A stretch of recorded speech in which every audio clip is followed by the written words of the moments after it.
Hello मित्रों, जय श्री राम, जय माताजी। मित्रों, पाटण जिल्लाना चाणस्मा तालुकाना जलिया गाममां जे बे गैंग वच्चे घटना बनी हती ए घटनाए समग्र गुजरातनी अंदर अत्यारे चर्चानो जगावी छे।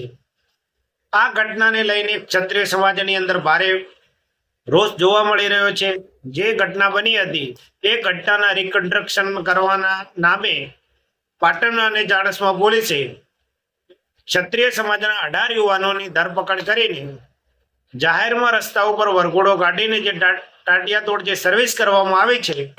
गुजरात क्षत्रिय ठाकोर समाजनी अंदर भारे प्रमाणमां रोष जोवा मळी रह्यो छे। आ समग्र घटना पर आपणे विगते वातचीत करीशुं। मित्रों, एना पहेला जो तमे मारी YouTube चेनलमां नवा आया हो तो मित्रों मारी चेनलने जरूरथी सब्सक्राइब कर लेजो અને વિડીયોને લાઈક શેર અને કોમેન્ટ કરી લેજો, જેથી હું આવા અદ્ભુત પ્રકારના મિત્રો તમારા માટે વિડીયો બનાવતો રહું। તો મિત્રો, 15 તારીખે માર્ચના દિવસે 15 માર્ચની સાંજે જે જલિયા ગામની અંદર રામાધણી ફાર્મ હાઉસ આવેલું છે, તે રામાધણી ફાર્મ હાઉસ પર વામૈયા ગેંગ દ્વારા એક 6-7 ગાડીઓ લઈ અને 17-18 યુવાનો દ્વારા જે હુમલો કરવામાં આવ્યો અને જે એમની વચ્ચે જે ઘટના બની હતી એના કારણે એવી ચકચાર જામ્યું હતું ત્યાં કે વધુ પડતા ઘર્ષણને લીધે પોતાનો સ્વયં બચાવ કરવા માટે પોલીસને પણ ત્યાંથી ભાગવું પડ્યું હતું।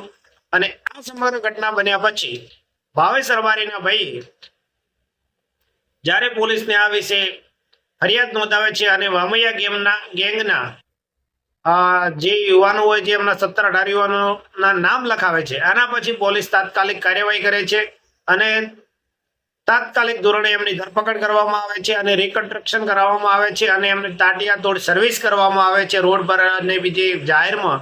અને એ યુવાનોને જે રામાધણી ફાર્મ હાઉસ આવેલું છે જે બિનકાયદાકીય રીતે કે જે બિનવારસદારની જમીન પર બનાવવામાં આવ્યું હતું અને એ જગ્યાએ લઈ જવામાં આવીને એમને ઉઠ બેઠકો કરવામાં આવે છે। સમગ્ર વિડીયો વાયરલ થતા ગુજરાત ક્ષત્રિય સમાજની અંદર ભારે પ્રમાણમાં રોષ જોવા મળી રહ્યો છે અને આ સમગ્ર રોષ જ્યારે એટલા પ્રમાણમાં વ્યાપી ગયો છે કે 25 તારીખથી 23 તારીખ ગુજરાત ક્ષત્રિય સમાજનું મહાસંમેલન બોલાવવા જઈ રહ્યા છે।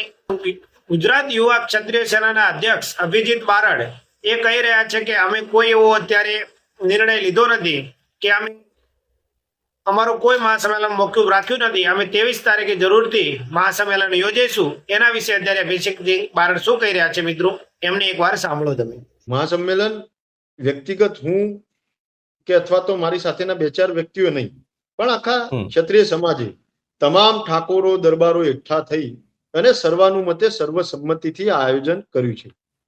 એનો મુખ્ય આશય અને ઉદ્દેશ એક કે અમારા દીકરાઓ સાથે જે અમાનવીય વ્યવહાર કરવામાં આવ્યો છે, જાણે ન્યાયપાલિકાઓને તાળો મારી દેવાના હોય એમ પોલીસે જાતે બહાદુર બની અને લાઠીઓ હાથમાં લઈ અને કાયદો હાથમાં લઈ અને રક્ષક જ ભક્ષક ચાણસ્માની અંદર એલસીબી પાટણની પોલીસ બની છે, એના વિરુદ્ધમાં કાયદેસરના પગલા લેવાય, તત્કાલપણે એમના ઉપર કાયદેસરની કાર્યવાહી થાય। જવાબદાર તમામ એલસીબી પીઆઈ અને એલસીબી વિભાગના જે પણ કોન્સ્ટેબલો ઇન્ચાર્જ જવાબદાર કર્મચારી આ બધા ઉપર તાત્કાલિક એક્શન લેવાય।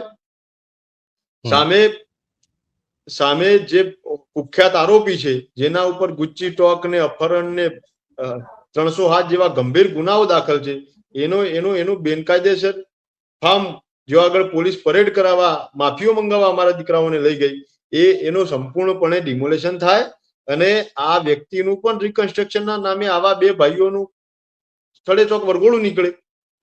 ન્યાયની પરિભાષામાં બંને હાથે સમાનતાથી પોલીસ વર્તે એવી અપેક્ષા રાખીએ છીએ અને પોલીસ ક્ષત્રિય સમાજના હવે ઉપર ટોર્ચર કરી વધારે પડતા આરોપીઓ બનાવવા અને વધારે પડતા ઉપરથી અમાનુષી અત્યાચાર કરી અને દબાવવાની કચડવાની જે મેલી મુરાદ પાટણ પોલીસ જે સેવી રહી છે એ સદંતર બંધ થાય એવી વાત મૂકવા માટે સમાજ ભેગો થવાનો છે અને જો એમાં હકારાત્મક પ્રતિસાદ નહીં મળે તો એના ખૂબ ગંભીર પરિણામો આવનારા સમયમાં સમગ્ર ગુજરાતમાં જોવા મળશે।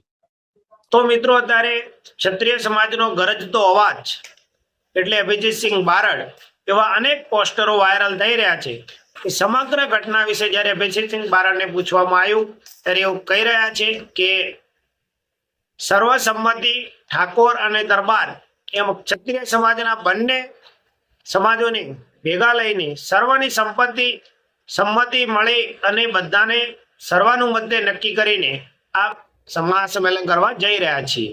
એમણે કહ્યું કે આ સંમેલનનો મુખ્ય ઉદ્દેશ એ છે કે જે પોલીસ દ્વારા ક્ષત્રિય સમાજના 18 યુવાનોની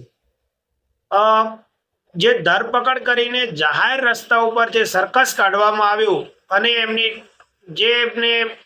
અમાનવીય કૃત્ય કર્યું છે, જે જાહેરમાં માણસ જે 18 યુવાનો હતા એમને મારવામાં આવ્યો છે, અમાનવીય કૃત્ય ગણી શકાય એવી રીતે એમને ઢોર માર્યો છે. અને જે રામાધણી ફાર્મ હાઉસ છે એ દબાણો કરીને ત્યાં બનાવવામાં આવ્યું હતું. બિન ખાતાકીય જમીન પર બનાવવામાં આવ્યું હતું. મસ્તાની ગેંગ દ્વારા જે આ બનાવવામાં આવ્યું હતું ત્યાં લઈ જઈને જે અમારા 18 યુવાનોને ઉઠક બેઠક કરાવવામાં આવી છે અને રિકન્સ્ટ્રક્શનના મામલે તેમના પર ઘોર અન્યાય કરવામાં આવ્યો છે. અને પોલીસ પોતે જાણે ન્યાયતંત્ર બની ગયું હોય એવી રીતે પોતે અમાનવીય રીતે માણસોને મારી રહ્યા છે. કોઈ એવી ગંભીર ગુનાઓ એમના પર દાખલ નતા કે કોઈ એવી કલમો દાખલ કરેલી ના હતી કે પોલીસ આવું કૃત્ય કરી શકે. અને એમણે કહ્યું કે પોલીસ કાયદો અને વ્યવસ્થા પોતાના હાથમાં કઈ રીતે લઈ શકે છે અને પોલીસ જે મસ્તાની ગેંગનું રામાધણી ફાર્મ હાઉસ છે ત્યાં કઈ રીતે પોલીસ ત્યાં પહોંચી હતી અને પોલીસ કોને બચાવવા માટે ત્યાં ગઈ હતી. કારણ કે જે રામાધણી ફાર્મ હાઉસ આવેલું હતું તે જમીન કોઈની માલિકીની હતી નહીં. એ જમીન ગૌચર અને સ્મશાનની હતી. તો ત્યાં રામાધણી ફાર્મ હાઉસ કઈ રીતે બની ગયું એ પોલીસને કેમ જાણ ન હતી. એમણે કહ્યું કે જ્યાં અમારું જે સંમેલન બોલાવવા જઈ રહ્યા છે એમાં માત્ર ને માત્ર ઉદ્દેશ એવો છે કે જે લોકો આની અંદર જવાબદાર છે, પોલીસ કર્મચારીઓ હોય કે જે કુખ્યાત ગેંગસ્ટર મસ્તાની ગેંગના હોય, એમના પર તાત્કાલિક ધોરણે પગલાં લેવામાં આવે, તાત્કાલિક ધોરણે કાયદાકીય કાર્યવાહી કરવામાં આવે. અને જો આવું નહીં બને તો પછી અમે મહાસંમેલન જ્યારે બોલાવ્યાના છીએ 23 માર્ચના દિવસે ત્યારે જિલ્લા કલેક્ટર અધિકારીને આવેદન પત્ર આપવાના છીએ, શક્તિ પ્રદર્શન કરવાના છીએ. અને આ તમામ માંગો સાથે જો અમારી માંગો માનવામાં નહીં આવે અને સંતોષપૂર્ણ જવાબ આપવામાં નહીં આવે અમને, તો અમે ઉગ્ર આંદોલન કરીશું, રાજકીય રીતે એમનો વિરોધ કરીશું. અને એ તમામ રીતે એમણે કહ્યું કે જો તેઓ અમારી માંગને સ્વીકારશે નહીં તો ક્ષત્રિય સમાજનું પ્રભુત્વ ધરાવતા ગામોની અંદર રાજકીય માણસોને પ્રવેશો આપવામાં નહીં આવે. એમણે કહ્યું કે ન્યાયની બાબતમાં પોલીસ બંને સાથે એક સરખું વર્તન કરે એવી અમે પોલીસ જોડે આશા રાખીએ છીએ. એમણે કહ્યું કે પાટણ પોલીસ ક્ષત્રિય સમાજના યુવાનોને વધારે પડતા ગુનેગાર અને ટોર્ચર કરવામાં આવી રહ્યું છે એ પણ બંધ કરવામાં આવે. એમણે કહ્યું જો આ મુદ્દાની અંદર જો અમને હકારાત્મક તરીકે જો જવાબ ના મળ્યો કે અમારું કાર્ય ન થયું તો આવનાર સમયમાં એવા અનેક પડકારો ઊભા થશે અને એવી અનેક ઘટનાઓ બનશે, તેનો જવાબદાર પાટણ પોલીસ રહેશે. એમણે કહ્યું કે ક્ષત્રિય સમાજ કોઈ જાતિવાદ કરવા માટે નથી નીકળ્યો, નથી કોઈ ગુંડાઓને બચાવવા માટે નીકળ્યો. અમારો માત્ર ને માત્ર ઉદ્દેશ એ છે કે જેણે પણ ગુનો કર્યો હોય, જે પણ ગુનાહિતની અંદર સંડોવાળેલા માણસો હોય એમને ન્યાય પ્રણાલિકાના આધારે ભારતીય દંડ સંહિતા પ્રમાણે જે નામદાર કોર્ટ દ્વારા જે જજમેન્ટ આપવામાં આવે એના આધારે જ એમના પર કેસ થવા જોઈએ. એમને એ જ પ્રણાલી પ્રમાણે ચાલવું જોઈએ કે ના કોઈ આડેધડ પોલીસ પોતાના હાથમાં કાયદો લઈને જેમ કે ન્યાય પ્રણાલીના કે ન્યાયાલયોને તાળા માર દેવાના હોય અને પોતે પોલીસ જાતે જ ન્યાય આપે એવું કાર્ય ક્યારે સહન કરવામાં નહીં આવે. તો મિત્રો આ સમગ્ર ઘટનાને લઈને પાટણ પોલીસ પણ અત્યારે એક્શનમાં આવી છે. જે મસ્તાની ગેંગના માણસો હતા તેમને એમણે જામીન મંજૂર કર્યા હતા એ પણ અત્યારે એમણે જામીન ના મંજૂર કરવાના છે. અને જો મિત્રો જામીન ના મંજૂર કરવામાં આવે પણ જવું પડી શકે છે. અને મિત્રો જો આ બંને ગેંગની વાત કરવામાં આવે તો આ બંને ગેંગો વચ્ચે જૂની અદાવત, પૈસાની લેણ દેણ અને આગળની જે જૂની અદાવતોને ધ્યાનમાં રાખીને આ મુદ્દો બન્યો હતો. અને જે સ્ટેટ ઓફ રામાધણી જે ફાર્મ હાઉસ આવેલું હતું ત્યાર 15 તારીખની રાત્રે આ ઘટના બની હતી. મિત્રો આ પછી જ્યારે આ બધું ઘટના બની જાય છે અને આ ઘટનાની બેદરકારીના લીધે ચાણસ્માના પીઆઈ અને 13 પોલીસ કર્મચારીઓને ત્યાંથી સસ્પેન્ડ કરવામાં આવે છે.